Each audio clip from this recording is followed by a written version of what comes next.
Hi everybody, Stephan Kesting from GrappleArts.com. Today I'm here with my friend Steve Whittier, who's known for a bunch of things. I mean, you're pretty heavily involved in the straight blast gym, Jiu-jitsu community.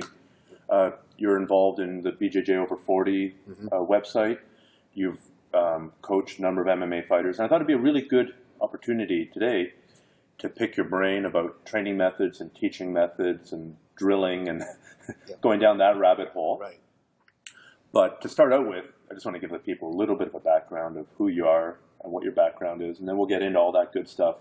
And I promise people there is a ton of good stuff here because we've pre-discussed this, and I'm already excited about what we're going to be doing today. Awesome, yeah. We talked about it for about a year now, right? So who are you, and why should we care? Right. So Steve Whittier, I own SBG East Coast in Massachusetts, and that's an affiliate of Straight Blast Gym International. And I've been doing martial arts for, 20-something years, like well over 20 years.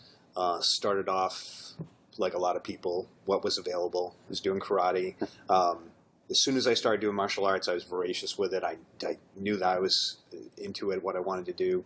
The UFC was just sort of emerging shortly after that, so I was keeping an eye on that and interested, and like a lot of people, I was interested in Bruce Lee and reading Dao Jeet Kune Do. I wound up getting into a number of classical martial arts, started to get into... so I'll stop you there. Okay. What martial arts did you do? Oh, okay. So karate? So a few different... One primary style that I went through to black belt, and then I also trained with a number of people from different other karate styles that I would pick things up. My dirty little secret was I actually was a live-in student at an Aikido place where I traveled across the country and lived there for a summer, and had visions of being able to do like Steven Seagal stuff, because this is way back, first Above the Law, and I was kind of convinced, that you could if you were in a coma for 2 years and then came to in a hospital, then you'd be able to defeat a whole bunch of people attacking you. Exactly, because they will attack you in a sequence like that, one at a time, so you can hurl them through the air. Grab my wrist. Yeah. No, my other wrist. No, with the other hand. Exactly. With the fingers this way. Because everybody attacks you with a knife like this, right? And then I very quickly realized it's not like that. So, I just, the theory of it is great, but I realized quickly I wasn't into it. So I spent some time doing that. And then I really got into, I was interested in function. So I got into the Jeet Kune Do side, kickboxing, Filipino martial arts, kind of all the requisite stuff. So a little bit of original JKD concepts, through there. But what I was finding is that as I got into it, I was very into the theory of the JKD material, but what was coming out when I was actually testing it in a live environment was it would be either basically kickboxing, kickboxing, or grappling of some sort. And that was kind of like pre-MMA. And so then I was coming to these conclusions that my interests were lying beyond the curriculum that I was learning. So, I had a good coach and everything, but it was still kind of tied to the old curriculum. So I was really getting into function, and that's when I started to pay attention to Matt Thornton, who felt like, with that, he's one of my best friends in the world now. But at the time, I saw a thing in Black Belt magazine, and somebody had it, and I took a look, and then I wound up saying, that sounds interesting, functional JKD, I'll get that. And then I checked it out, and I felt like he was having a conversation with me. And lo and behold, as I've talked to other SBG coaches in the organization, came from all different areas of martial arts and everything.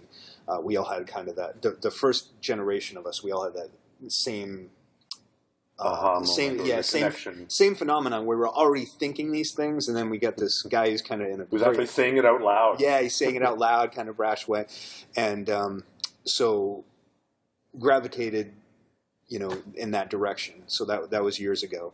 At the same time, and just to be clear, what was he saying out loud? Because not everybody. So that's right. That's right. So we were talking about that. So Matt coined the term, which sometimes people still to this day, that's nothing new. He coined the term aliveness. And as he said over and over again, he coined the term, he didn't invent the concept. Aliveness was always there. And basically, in a nutshell, aliveness refers to the fact that once you've gotten past the pure rote learning of a technique in any area of martial arts, not just Brazilian Jiu-Jitsu, but in any area, then it has to be alive, which means if it's going to be functional. And aliveness means energy, not crystals and levitating energy, but resistance of some degree from an opponent. Doesn't mean full resistance necessarily. Doesn't mean just full sparring. So you're trying to do something to somebody and they're not trying to let you do it without resistance. Exactly. So there's some degree of resistance or energy, motion, and timing. And so motion would be realistic movement that you would do, not scripted, right? Realistic movement you would do in a real life situation, whether it's self-defense, sport, MMA, whatever. It would be realistic. It's not in a pattern. And again, timing, not in a pattern. So a lot of times, if you're doing a preset drill, like an energy drill, there's various examples of that. Some people will come up with variables to throw into the drill. But if the drill is still in a pattern, the variables, it isn't timing. So that's not to be confused with timing. Timing would be, again, the type of timing you would get from a real person who, if you have an objective, they have a counter objective. And then you have something that looks like a sport or a fight or something like that. So one of the common... Can you think of an example in another sport?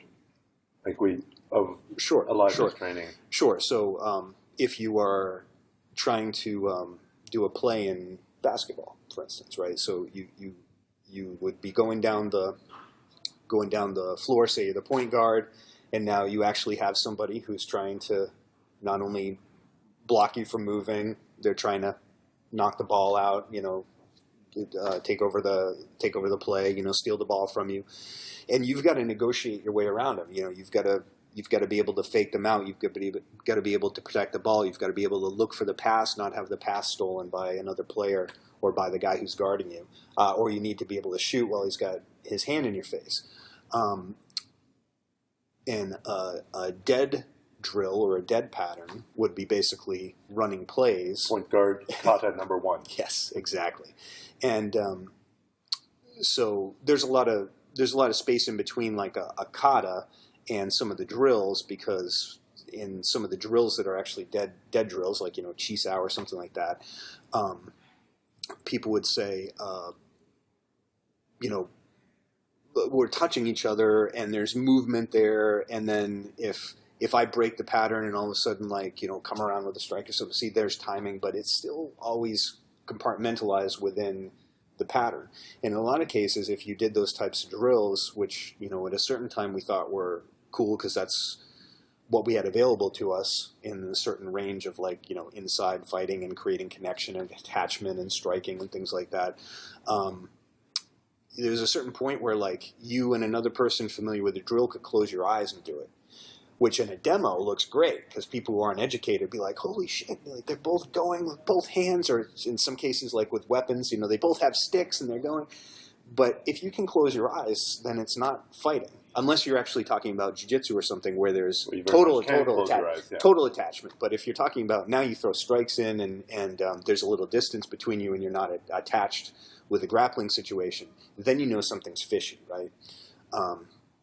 So, yeah, I could go on, but I think people probably get the idea. So anyway, in terms of my background, we started to go in that direction. And I guess the moral of the story, so digress one more time and come back. So the moral of the story of that is, if you want to get the benefits of a drill that is dead, then it's very simple how to do that. Instead of doing the dead drill and being attached and indoctrinated to a certain way of training because somebody before you and somebody before them who respected each other and is a master of wholesome, instead of going by agenda, you go by reality. So reality is always good enough. You always go what actually works, and then I'm going to do that. And if I figure out a better way to do it, then we will test it like a scientific experiment, and then we will do that.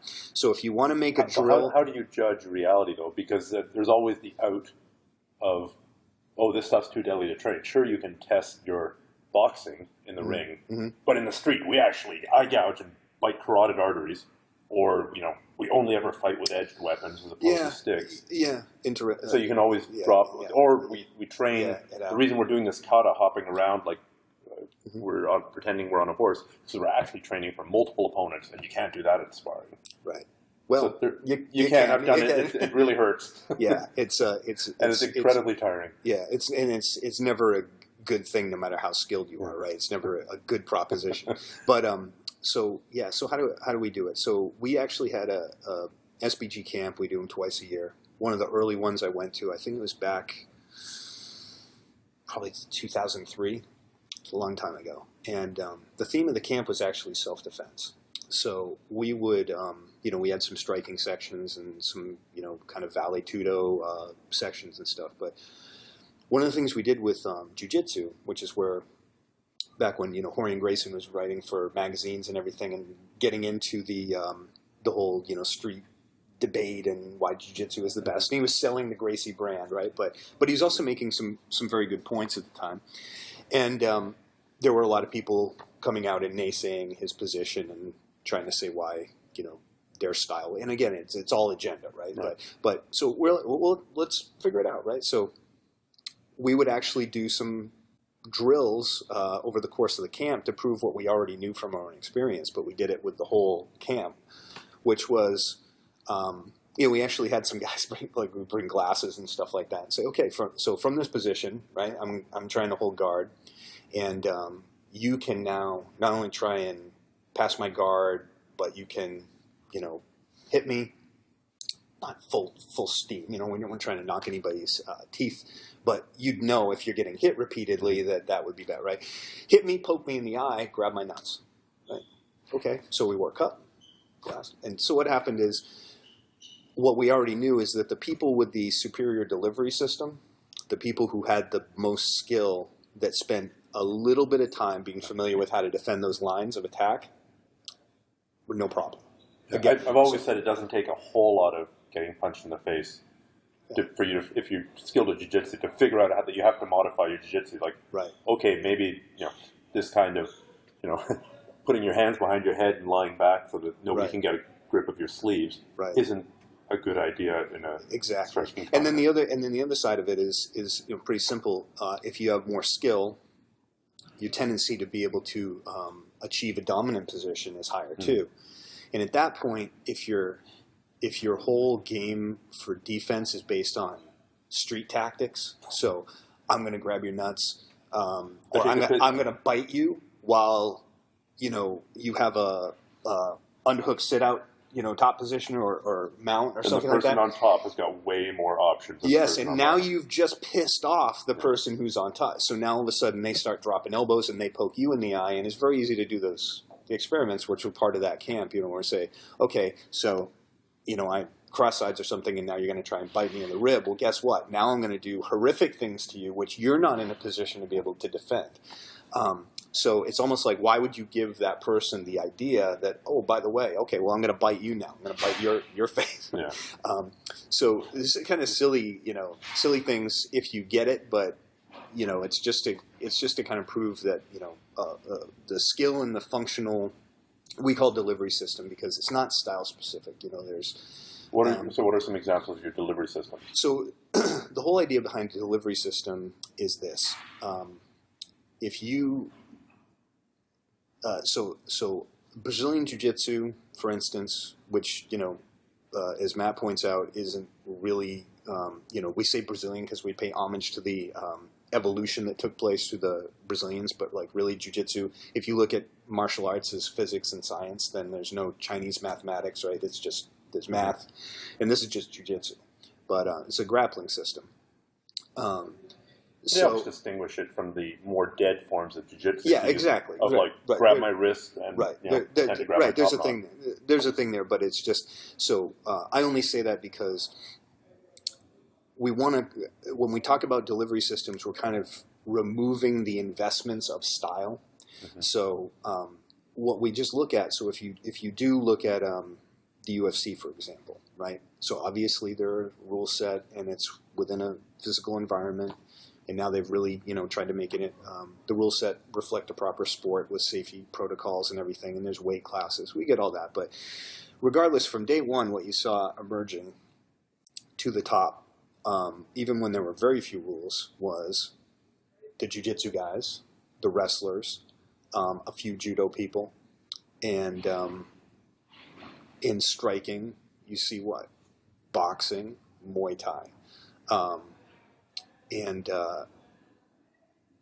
Greco-Roman for clinch, and there's a reason for that. And so when you start talking about street versus self-defense, what you should be paying attention to that's true is tactical considerations, but not the delivery system, because a delivery system should transcend the environment. It should transcend, do we have cloth? Do we not have cloth? Is the person trying to hit me in the face? Are we just wrestling type of thing? And that's true because it's a skill set. And if you look at all the forms of self-defense that work the best in an alive environment, even if somebody is trying to hurt you, even if they, break a bottle and have a thing, now all of a sudden broken bottle becomes an edge weapon. If you look at that, you don't all of a sudden change your skill set because somebody just broke a bottle, right? The thing that we know works the best to control somebody in the clinch is going to be wrestling or judo tactics. That doesn't change, and you don't all of a sudden start doing Kung Fu or Krav Maga or something because somebody did this, right? Yeah. If you want to be able to control that, are you going to get cut? Most likely. That's reality again. There's no way around reality. And again, how do we test that? Carl Tanswell, my buddy who has the best edge weapons defense in the world that I've ever seen, he and his crazy little guys and the mad scientists, they did it all with marker blades, and they literally did testing fully in a live environment from low level all the way through to full, assaulting each other with these things and glasses on so they didn't get poked in the eye, and what marked them up the least. And so the dominant position in his whole approach, which is very simple, is the 2-on-1 or the Russian position. It's wrestling. And that's verified, time and time again. And, I've done it in my own school and everything. And it's true. So it's not, and by the way, he can do the Filipino martial arts curriculum and all the, catch, pass, and disarm and stuff. He still knows that. He can still do it. He looks great at it. After he got stabbed 7 times outside of a club in a random assault and woke up in the hospital, luckily a woman was there to, who was a nurse, that put a credit card over his neck so he didn't bleed out. This is a crazy story, but he kind of threw out the old stuff and he said, let's really figure out what works here. And he came up with a stab program, survival tactics against the blade. It's awesome. And he's the first one to tell you this is a zero-sum game. There's no good knife defense. If you're empty-handed and somebody has a knife, you're looking to survive, and the whole assumption of it is that you're probably already getting cut before you realize you're in a knife fight, right?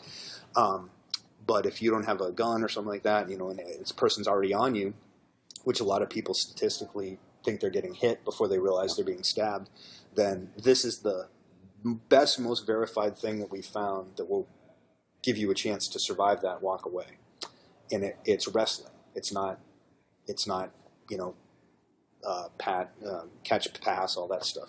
It's very simple. Couple of control positions that are derived from wrestling and Greco. So I can't remember where I was before that, but I think we were talking about delivery system. Delivery system. So the idea of delivery system. Transcending the. I'll give you an example that we've used for years. So if you take a couple of guys like cavemen, primitive, and they have no access to any type of fighting training, haven't seen it in media or anything like that, and you throw them together, they'll start off just clubbing each other, looking for a stick or a stone or something to bash each other over the head. They're going to start doing just ugly brawling, and then it will look like two guys that are untrained outside of a club or something like that. And then if they keep doing it, it's going to evolve into something that looks like boxing eventually, because that's a functional delivery system. Because you will figure out pretty quickly it's good to hit and bad to get hit. Mm-hmm. So you're going to start seeing the posture change. You're going to start seeing things with footwork. You're going to see the hands go from down here to up here to here. Then and historically, how did we get to like beautiful kung fu forms? I'll give you my personal thing. Is, where people are hopping around. Again, I believe that's where, for all this stuff, I could name specific names, but I won't. But just you and I. Just you and I. But so I've personally trained with guys that are famous in their art, and what I would consider to be primarily dead arts, but like they're famous. And in one case in particular, I can think of a legendary fighter in his style that had challenge matches and everything that are apparently verified. I wasn't there myself because it was well before me, but then teaches an almost entirely dead pattern curriculum. And so it made me think about that question, and I believe it's what happens when we try and systematize something. Because, if this person is good at this particular field of combat and actually like did it for real against people that, in a situation where you could potentially wind up dead and, retired some people, then why does it now look like this? Because that was obviously alive. This is so.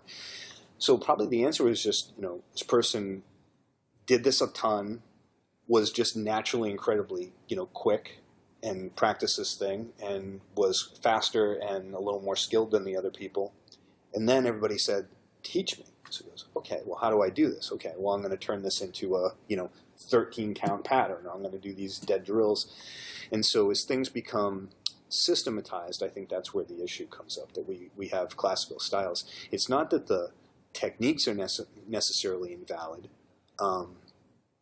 In my own training, like in striking, I'm pulling out stuff that I learned from classical martial arts years ago in live sparring against good guys and pulling it off.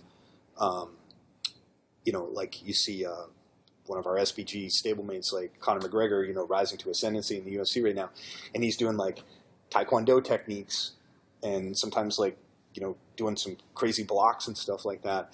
And he does it, but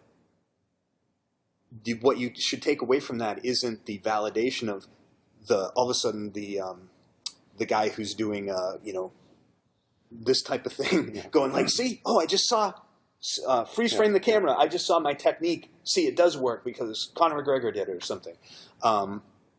It's not the technique is invalid. It's the delivery system and the alive training methods that you're using or not using that's going to determine. And so, to some degree, the athlete, right? But largely, it's just going to be how are you delivering that technique, and when are you delivering it? What's your timing? What's your execution?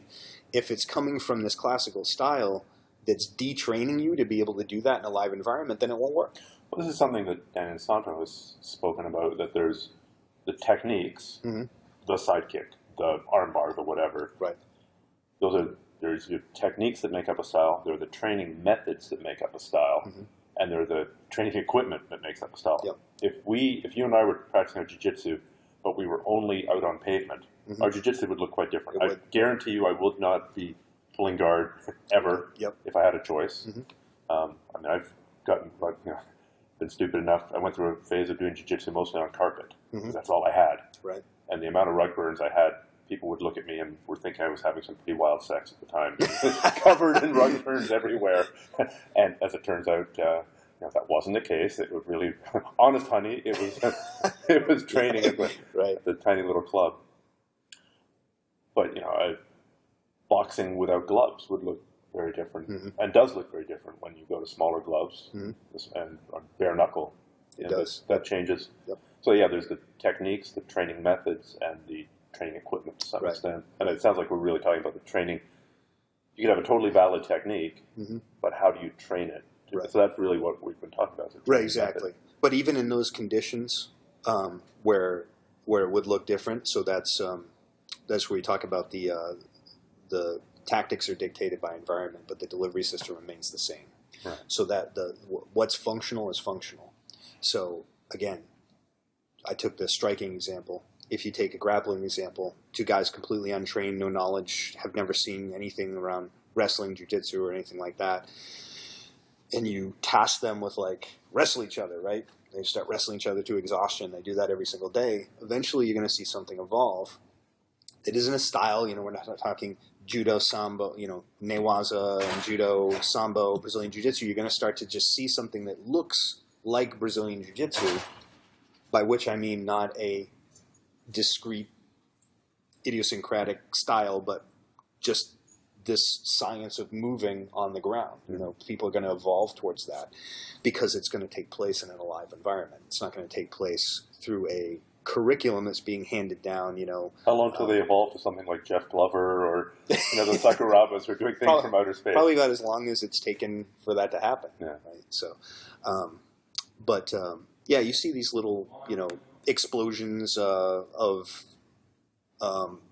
plateau busters throughout time. Bruce Lee was one. Sure. But he wasn't the first. It's just his place in culture because of his stature and his kind of access to media,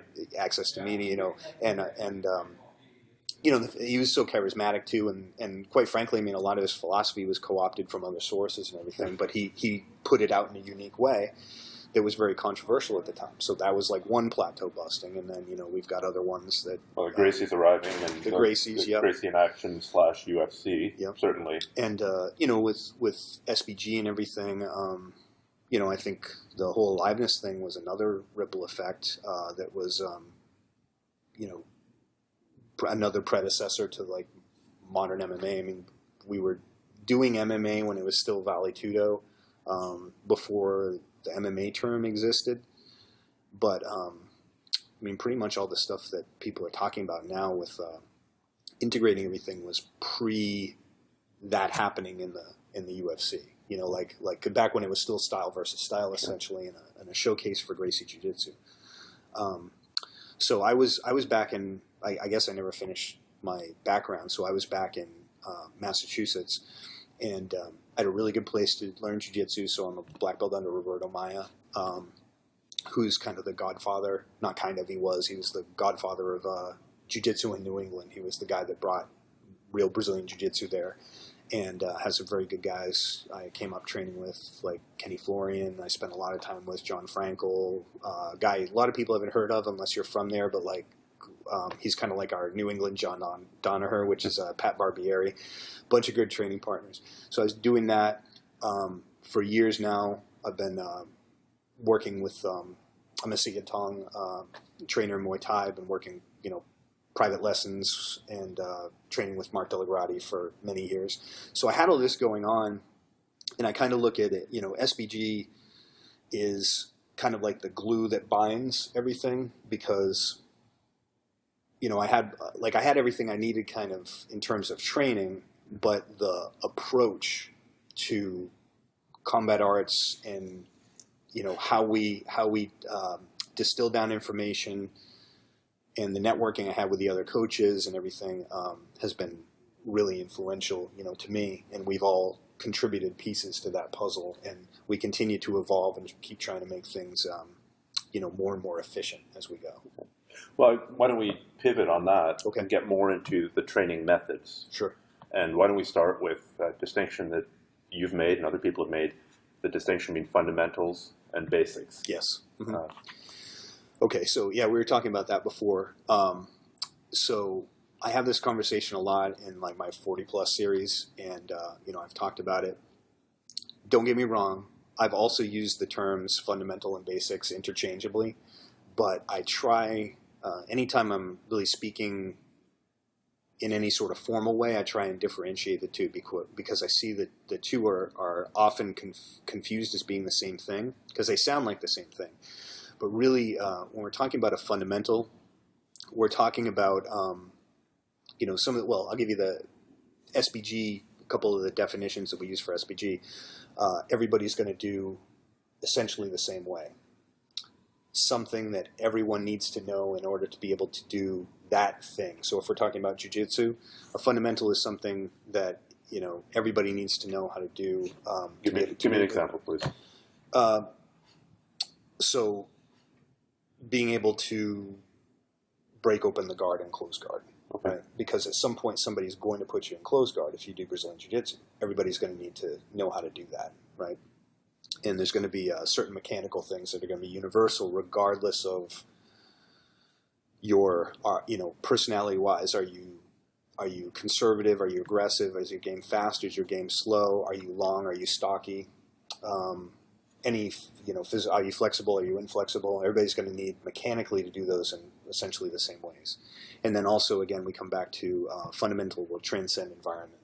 So, if somebody has pulls guard on you on pavement and you come down on your knees, that sucks more, but the technique doesn't change, right? So that's a fundamental. So a basic technique could be a fundamental, but a fundamental isn't limited to the idea of basics, because basics refers to things like the first techniques you'll kind of learn up to a certain point in, like, say, to get your blue belt in jiu-jitsu. So everybody knows, like, crossbody, Americana, Kimura, straight armbar, right? For instance, that's a basic technique. How to do a triangle, how to do an armbar from guard, sit up, do a Kimura. Those are basic techniques. But fundamentals, we look at not just technique, but that goes into, universal mechanics, base and posture, things like that. So that's why I think the focus on fundamentals and how deep that rabbit hole goes is much more than a lot of people give credit for, because they just think it means the same. Yeah, you got to know. Like, I'll talk about fundamentals, and then I'll have somebody go, yeah, absolutely, man. You got to know your basics. You got to do your basics. But a fundamental, so this is the key about fundamentals, and Matt's talked a lot about this, and this doesn't just go for jiu-jitsu, it goes, again, for everything, is there is a huge misconception, even by brown belts, black belts, some like really accomplished black belts competitively, that fundamentals are good and everybody needs to know them, but they're somewhat restrictive, because if you want to be able to get to the higher levels of the art, you do the fundamentals, yeah, got it, but now I need to move on. And really the point that we try and make is that the fundamental is, in the sense that I've defined to you, the fundamental is what allows for freedom. Because if you teach somebody, and this is a huge mistake, even again high level, super famous instructors make sometimes, is they teach their style. And if you teach your style, so let's say that I'm world class, I'm one of the best guys on the planet, but I'm incredibly explosive, and I'm stocky, and I've got these certain things that I do really well, and that's what I teach my students. Everybody says, holy shit, Steve is, like, obviously not talking about myself hypothetically, but or Professor X, right, is the best guy in the world. What an awesome teacher. What do they mean by that? It means that I'm articulate in breaking down my own style, and I'm very effective at it. And then I'll probably, because maybe I have a hardcore training environment, I'll probably have a few people that are able to that can emulate that, and they'll do it really successfully. And all of a sudden, I look at my champions, right? But what nobody wants to talk about is the fact, and it will be a fact, is that probably 80 to 90% of my students are going to be mediocre at best, and I've essentially, nobody will zero in on this, but I've essentially fucked up all those guys because I've taught my style, and that's not them. And it's not only that they can't emulate my physical attributes, it's also going to be that I think different, because personality is a huge thing. Sure. We always talk about, like, it's kind of funny. I use one analogy, and Matt Thornton used another one for the same thing, and we compared notes years later. We're like, oh, that's funny. So he would always talk about, if you want to see how somebody does jiu-jitsu, watch how they approach women. Like, if they're single, whatever, in a bar or something, watch how they approach women. Like, try and pick somebody up. That's a little sexist because it's assuming it's a guy, right? But I always use, like, watch how somebody drives. The relationship between how they roll and how they drive. People who are, conservative tend to roll more conservative. People who are really aggressive and, cut people off and take chances. They roll. I've never thought about either of those analogies. I'll now have to plug it in. Yeah, it's eerily accurate.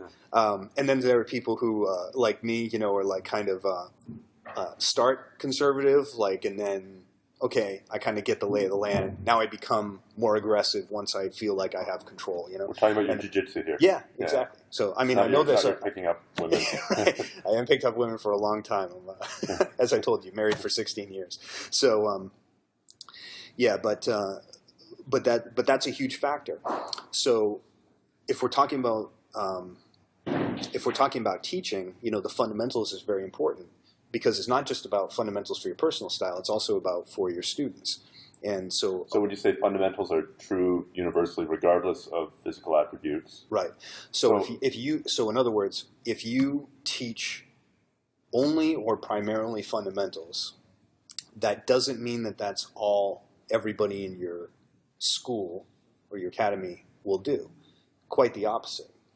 All of my guys that are come up through the ranks, I think maybe there is one or two that have ever had a style that was really similar to mine in a meaningful way, and that was on their part, not my part, because they learned the same as everybody else. And I really, unless I'm doing a specialty class on something, I pretty much, 95% of the time I teach fundamentals in class.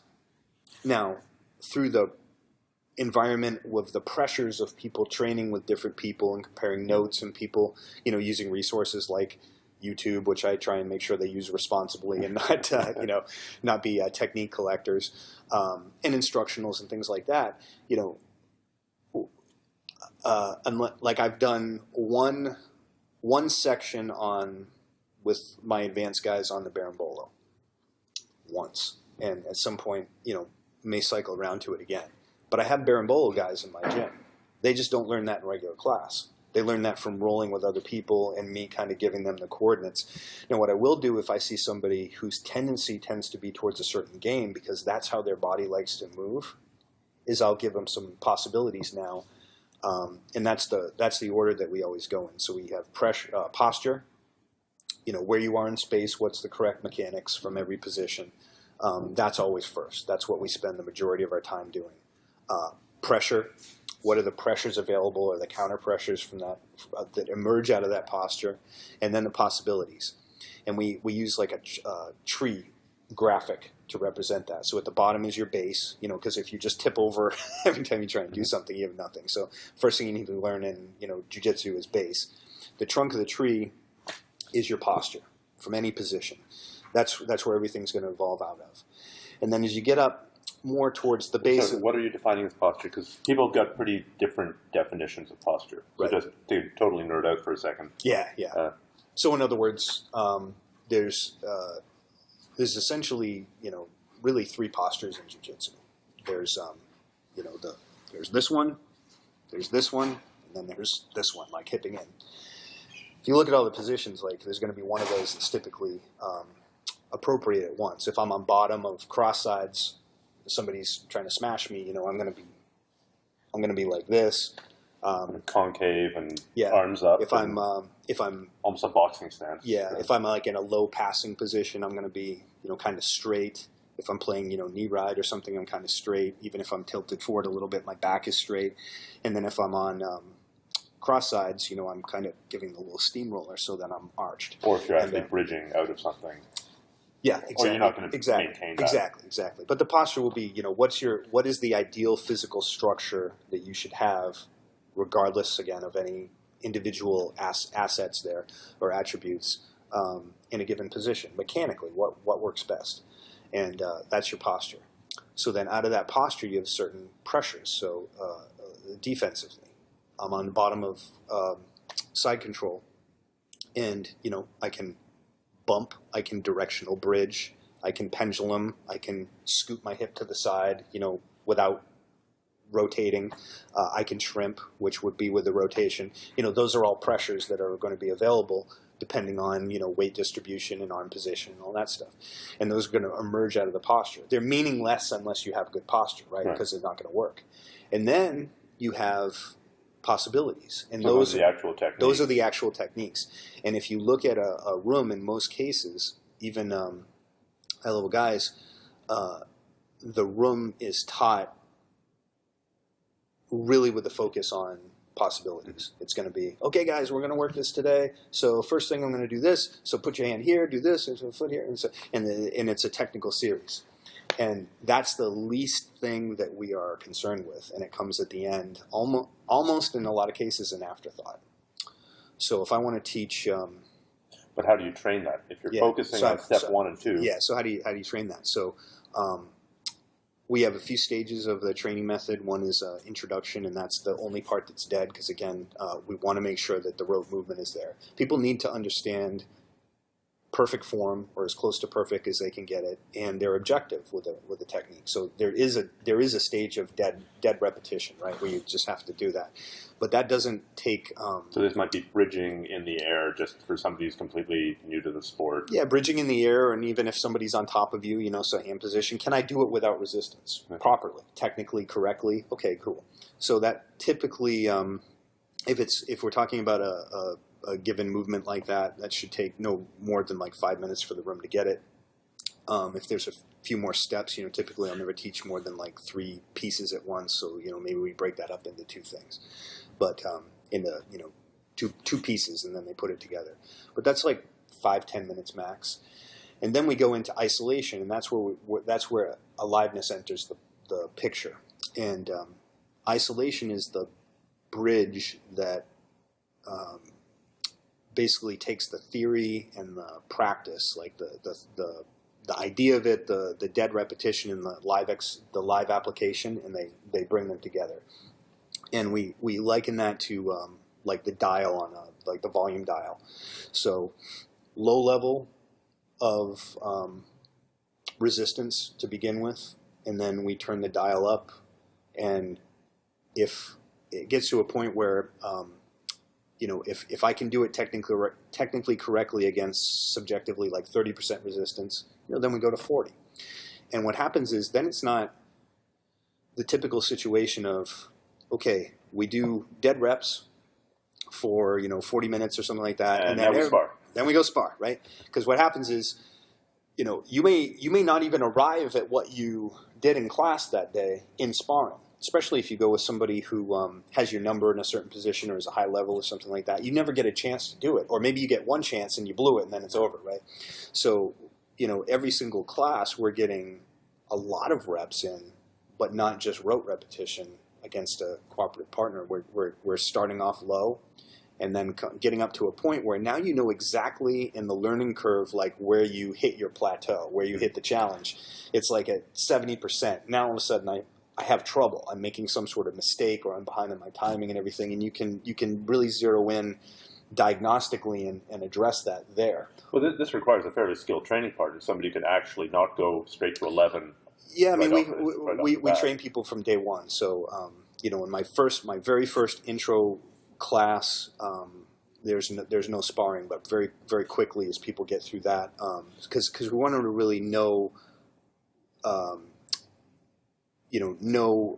Kind of like the fundamentals that will get you going, and to some extent like the basic techniques. But that's a short period for most people, and then they're into class where now they're doing isolation training as well. Where now the thing about isolation training though is a lot of people say, oh yeah, we do that too, but they only do it as positional sparring. We actually have it broken out into 5 different types of drills, which have infinite amount of like permutations that you can do, and some fit certain types of situations better than others. Like there's one that's just for distance. There's another type that works particularly well for transitions, and so a lot of the technology there, has kind of evolved that we can be very versatile. And also some coaches will have certain preferences for what they naturally like click with better, and they like some better than others. But the isolation stage is key, and if it's done correctly, you'll see the athletes get better much quicker. Not just who's the most athletic in the room, because like I said, even the situation we have like Joe, world-class world-class competitor who's the teacher teaching his or her own style, and they have a few people that they point to as their proof positive, but those people are probably genetic outliers anyway that live on the mat and they're studs. They're going to get good just by virtue of rolling. If they spar, they're going to be good. You know, if we stuck them on a football field or something and they played football, they're going to be good at football, you know, like, because they're an athlete. What about the population? What about everybody? So you'll see that the whole room goes up, you know, and even people who are slower learners are not coordinated and things like that. They may still come up slower than the others, but they're coming up quicker than they would have otherwise, for sure. Yeah. Well, I think a lot of the confusion around this topic, and we've discussed this, is not during the talk so far, is that people mean different things when they say drill. Yeah. Mm-hmm. Oh, the only drilling's where it's all at. You know, right. It's not how willing you are to compete. It's how hard you're willing to drill. Mm-hmm. Yes. But they mean different things. Like everybody, or a lot of people mean different things by drilling. Yeah, they do. So we were talking about this, and so in our language that we use in the organization, drill always means alive. Okay, so that means that you have introduced isolation training with progressive resistance into the picture. And progressive is the key, because when we first started talking about this, Matt, years and years ago, like he would write about it, and people would always come on, and he'd explain it over and over and over again. It's like, did you not just read what I read? People would say, yeah, but we can't just spar all the time.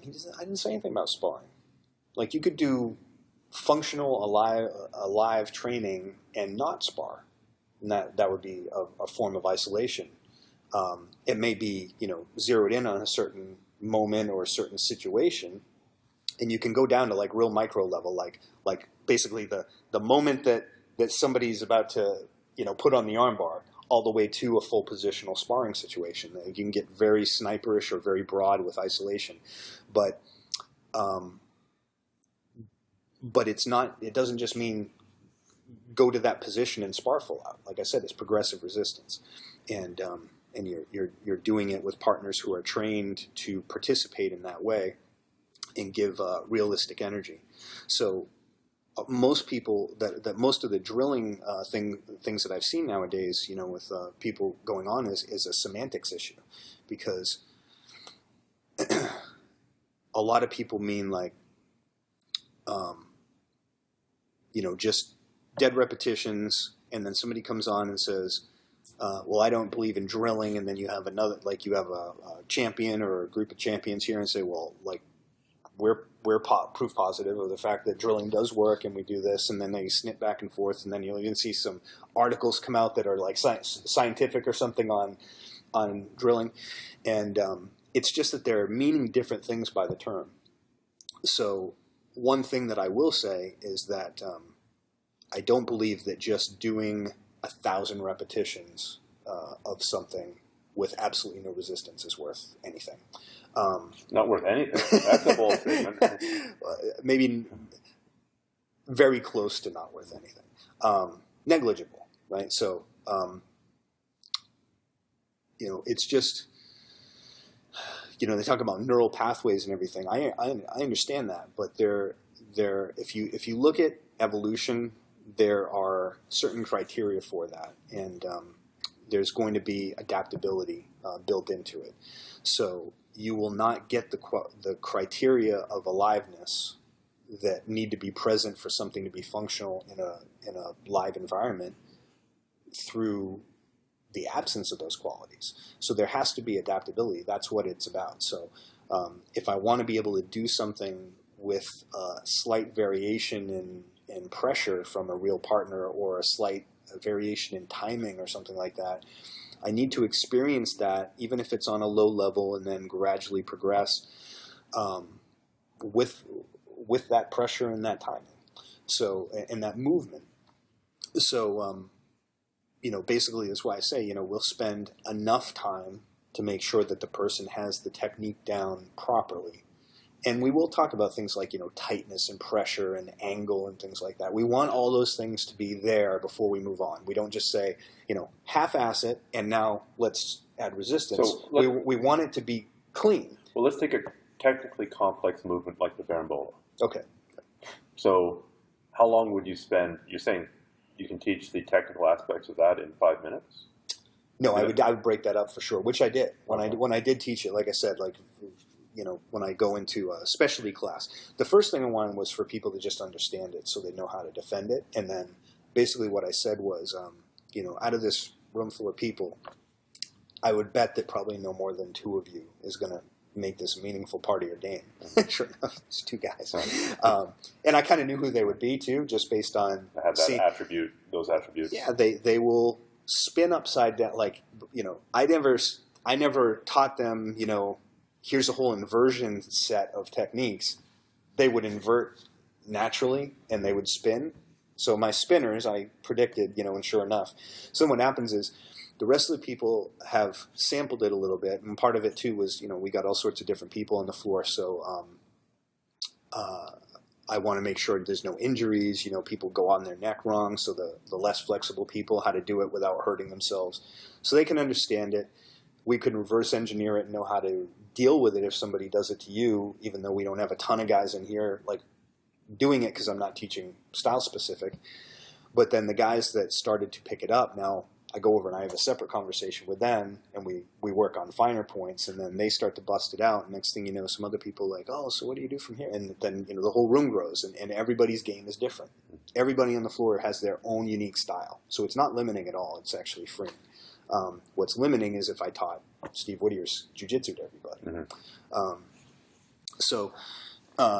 If I were doing berimbolo, yeah, it would be broken up into pieces. So over the course of an hour, basically, we would take, a piece at a time, add some isolation.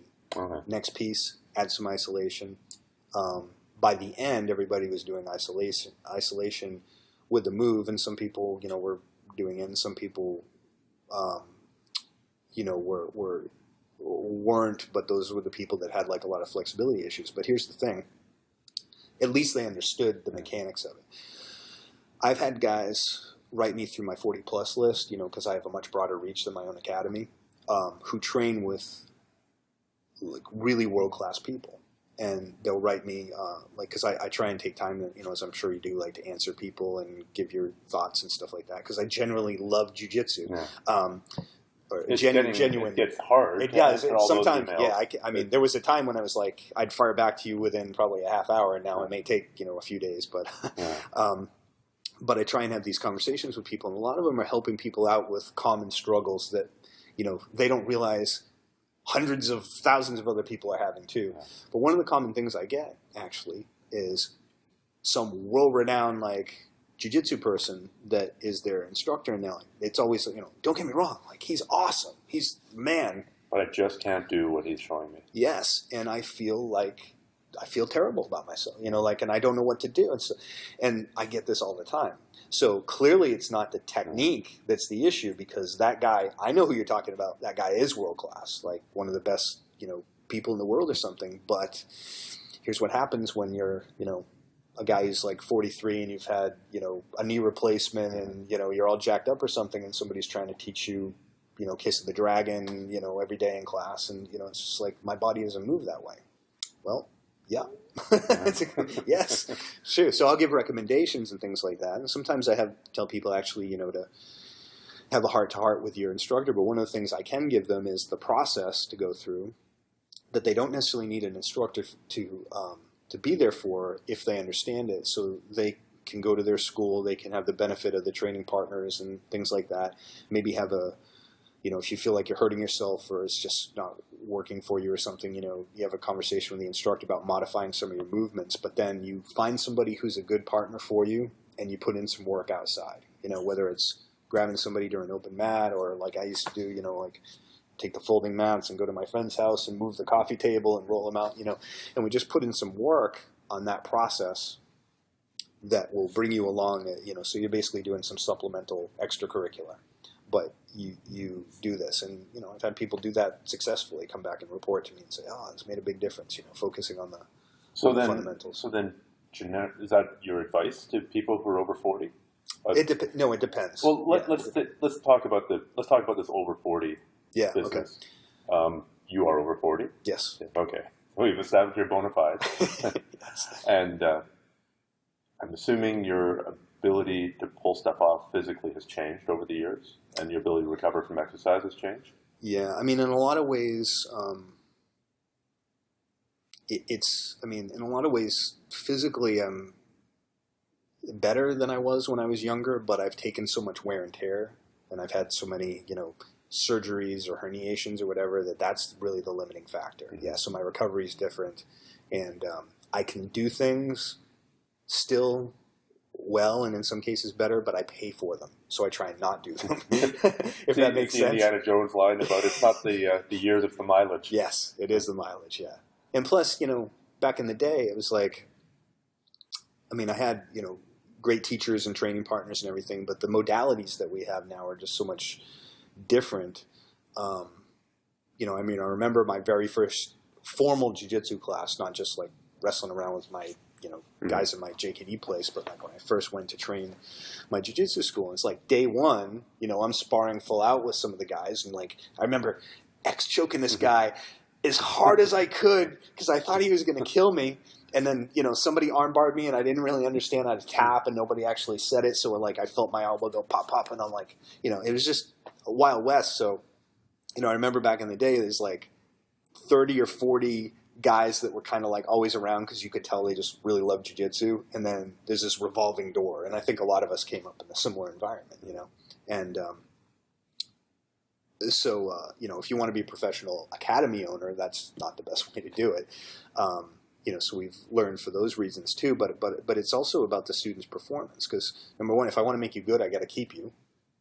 But also I want to have a process to lay the foundation, have a really well thought out curriculum, and then have those modalities that we can progress you and take you seamlessly, systematically from A to B to C.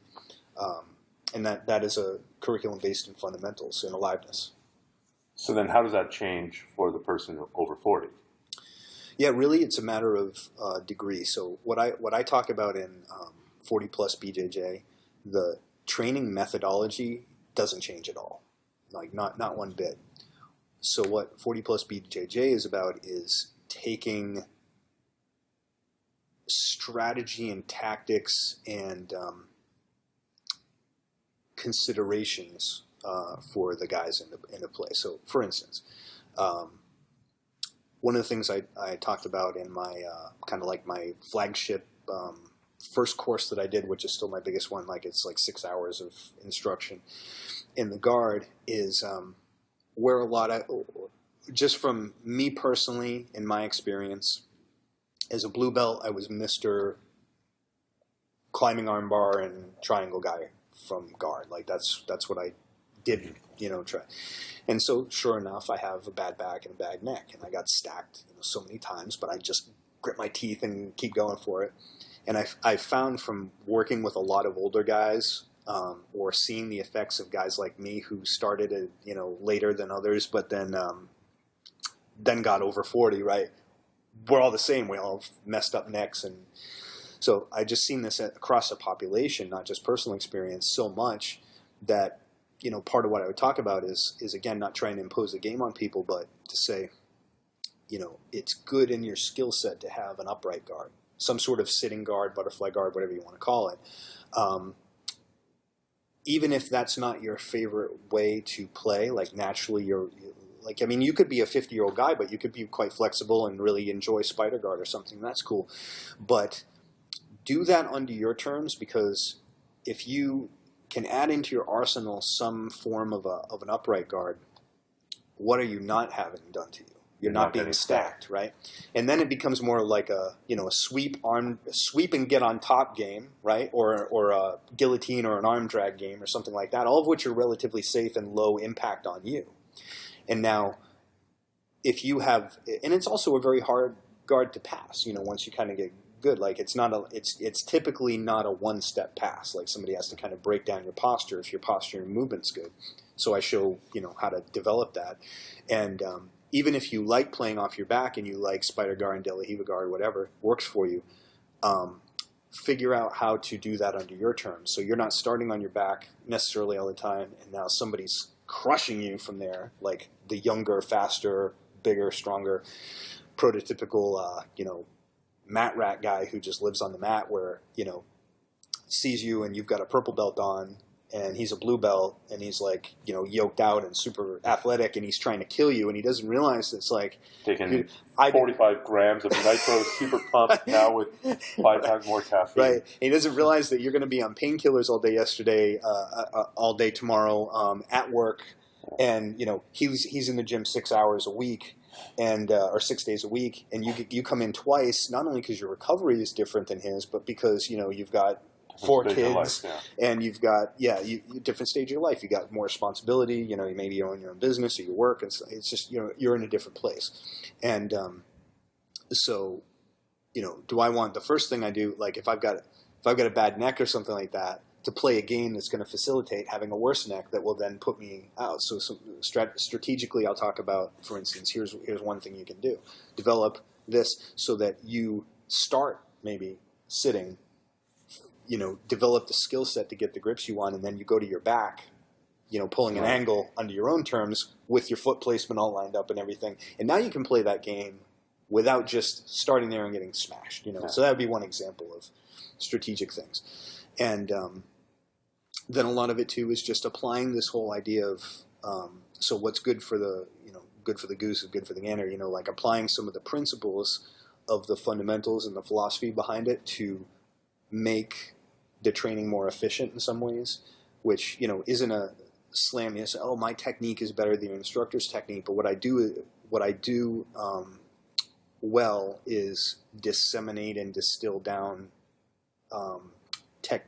techniques, all these, all the possibilities and the branches down into the posture pressure thing and make the position simpler. Like, what do you really need to know? What makes the engine run in this position? And you can figure out a lot of the particulars yourself. Like, I'll show you some as examples, but really here's the core root nuts and bolts you need for that part of the delivery system. Well, I mean, sadly, it's true that there are a lot of really, really, really skilled people out there who can't teach their way out of a paper bag because they spend all this time working on their jiu-jitsu skills and not on their teaching methods. Right. So, actually, I'll give you another piece because you just reminded me of this. So another distinction, we talked about fundamentals and basics, and we talked about the difference between just like high rep static drilling and alive drilling, which, by the way, I think a lot of the the top camps right now, like for high level IBJJF competitors and stuff like that, they're producing, they may not use the exact same language we have, but like when you hear them talk and defending drilling, it's not just high rep static drilling. They're using protocols that are very similar, if not the same as what we're doing. Most notably be positional sparring. Yeah, but also or guided sparring or flow sparring, things like that. But they're all forms of isolation training. So that's what I'm saying. Like, it's not. I've seen quite a few of the examples of what these guys are doing, and even if they had their secret little sequence and transitional drill. Another distinction was that I think is interesting, because a lot of people don't think of this, is the difference between teaching and coaching. Teaching is about presentation, coaching is about performance, and a lot of times people conflate the two as well. So again, if I go back to let's say I'm that Professor X, like super high level, a lot of people will go, man, not only is he the best in the world or whatever, but or one of the best guys in the world, but what a great teacher. And again, that a lot of times means, as I look at it, as objectively as possible, because I don't have any skin in the game. Somebody's good, like I can learn from anybody, right? But if I look at through the lens of the coaching technology that, we've developed, which I think is excellent. And, we've really, seen it across broad populations. We've got, high level athletes, but we've also got, soccer moms and, all that, the hobbyists and things like that, everybody getting better. A lot of these things when I see people talk about, oh, what a great coach or a great teacher, what it really means is they're very, very articulate at presenting techniques that, again, are technical sequences where they're teaching, a style that won't work for anybody or teaching their style. So presentation-wise, yeah, like A+, they speak well, they're engaging, they're funny, they get the whole room like pumped up and everything. So there's a great benefit to that. To me, though, that's like if you take out the teaching your own style part, which will sabotage a lot of your students, that's the perfect person to teach, that foundations level or fundamentals level curriculum in your academy. When it comes to performance coaching, that's not who I want. And quite frankly, if somebody comes up who, through like our process or something, they could be a purple belt with a timer and a stopwatch or something like that, with a really good idea of like the tree that I gave you and how to do the I method, the intro, isolation, integration, which integration is rolling or sparring or whatever. And they're really good command of that. I could have a purple belt probably run a better performance coaching class than the high level guy that if you give people the choice, it'd be like freaking crazy. Like, Professor X is the man, right? But yet you got to kind of look at it outside of the emotional investments with, the champion and the hero and all that stuff, and kind of look at what's best for the students, right? And that gets to what you were talking about, I think, where it's like maybe they can teach their way out of a paper bag. They can teach their style and stuff, but can they coach, right? So, yeah, they're going to have a few athletes who do well, but what about the broad population? But they would do well. They would do well under any circumstances, right? So that's another thing that I find interesting, and it's like people don't think about it. So we have, like in our coaching course, which we spend a lot of time, with our coaching program, training our instructors on our academy. I know you had my good friend Adam Singer on and everything. Like, we'll get together. Like Matt will run, coaching university, where we have in the room we've got Adam, me, a bunch of people who train multiple UFC fighters. Adam's got UFC world champion under his banner and everything. John Kavanaugh, who one of the top MMA teams. There's a bunch of us in there at that level of coaching experience, down to, coaches who may not have UFC guys, but are like really accomplished and, tournament, whatever, like successful programs. And we're all in there still trying to refine the coaching process. Trying to learn how to learn. Or trying to learn how to teach. Trying to learn how to teach and coach better. So one of the things that we'll talk about in there is, the totally distinct domains of performance coaching, teaching, your own personal game, because no matter how good at any point, that's going to be somewhat transient. You're not going to be on top forever.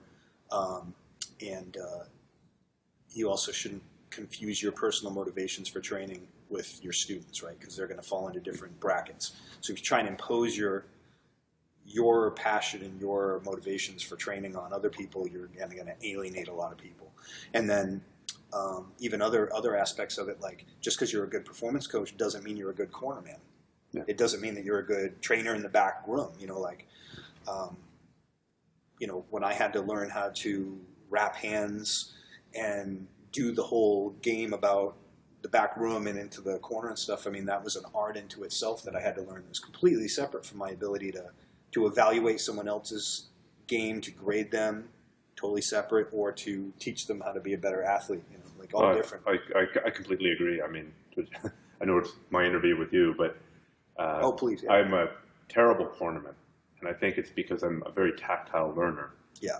And so by the time, if I see two people rolling or fighting or whatever, and there's a strange situation, by the time I process it, I have to take it out of the visual, try and imagine myself, what would it be like if I was there? Okay, my arm is here, my leg is, and then by the time that I've translated that into, okay, I think I would do this, and it comes back out as a verbal thing, the position's already long gone.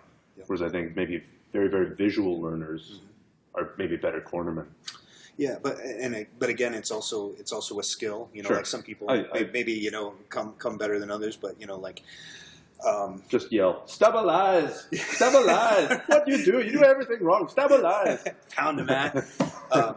You know, I had the benefit of you know learning a lot from Mark Delagrati, who in turn took the opportunity. He was over in Thailand to you know apprentice himself to you know.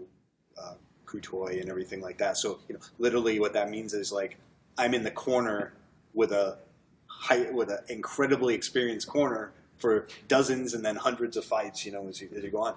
And you got to absorb something. Right. And my buddy Carl Tanswell, again, you know, like he's a great corner man and everything. He's got a whole system for it. And he actively like has coached his other people who do it in his academy, you know, his other trainers and stuff, often they're fighters themselves.